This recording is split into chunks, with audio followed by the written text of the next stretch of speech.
mau sudah diakikahkan, mau belum karena alasan-alasan yang wajar. Kalau dia meminta dengan syarat-syarat ini terpenuhi, dikabulkan oleh Allah Subhanahu wa taala. Kaitan akikah bukan terkabul dengan doa. Kaitan akikah itu terkait dengan dua hal utama.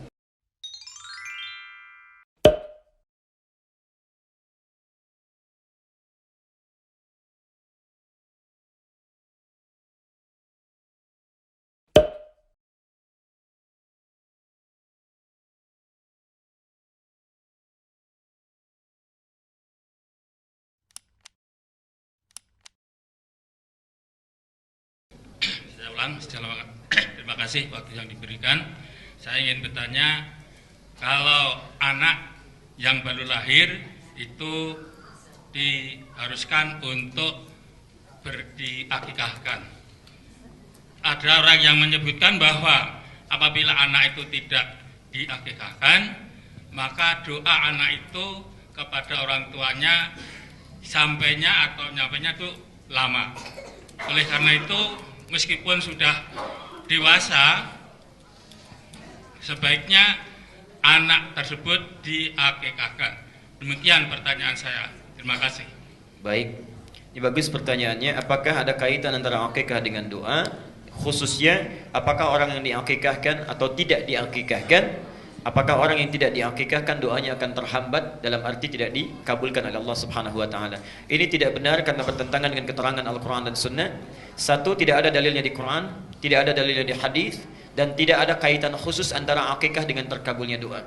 Kalimatnya umum di sini, siapa saja, man itu siapapun yang meminta, ya, sepanjang yakin karena Allah, mau sudah diakikahkan, mau belum karena alasan-alasan yang wajar. Kalau dia meminta dengan syarat-syarat ini terpenuhi, dikabulkan oleh Allah Subhanahu wa taala. Kaitan akikah bukan terkabul dengan doa. Kaitan akikah itu terkait dengan dua hal utama. Satu, bentuk syukur kita kepada Allah Subhanahu wa taala. Jadi ketika Allah berikan karunia berupa anak yang akan dirawat sebagai amanah, kita bersyukur. Orang minta-minta belum mendapatkannya, ya.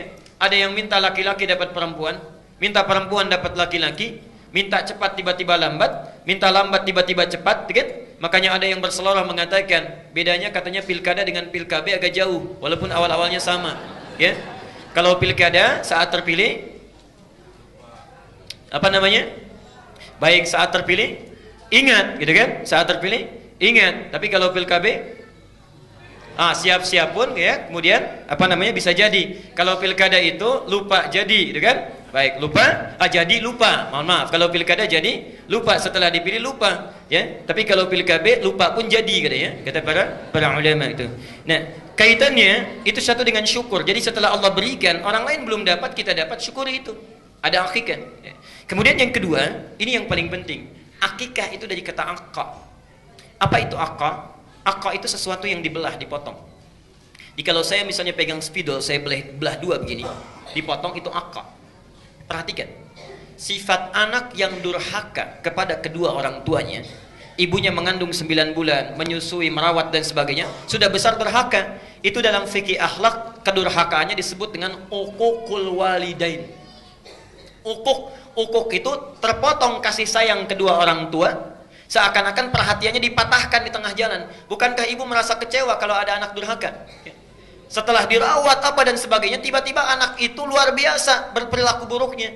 Tiba-tiba suka refleks lisan berkata, aduh saya sudah mengandung kamu, saya sudah merawat kamu dan sebagainya. Seakan-akan jerit payah itu terpotong. Karena itu dalam fikih disebut uququl walidain. Nah, upaya untuk memotong sifat jelek ini supaya tidak tumbuh di kemudian hari, dalam bahasa fikih disebut dengan akikah. Jadi akikah itu kaitannya dengan dua hal. Satu syukur, yang kedua permohonan doa kepada Allah. Dengan ikhtiar ini memohon supaya sifat-sifat hewaninya itu dipotong lebih dini supaya tidak tumbuh dan mudah diarahkan di masa yang akan datang. Jelas ya?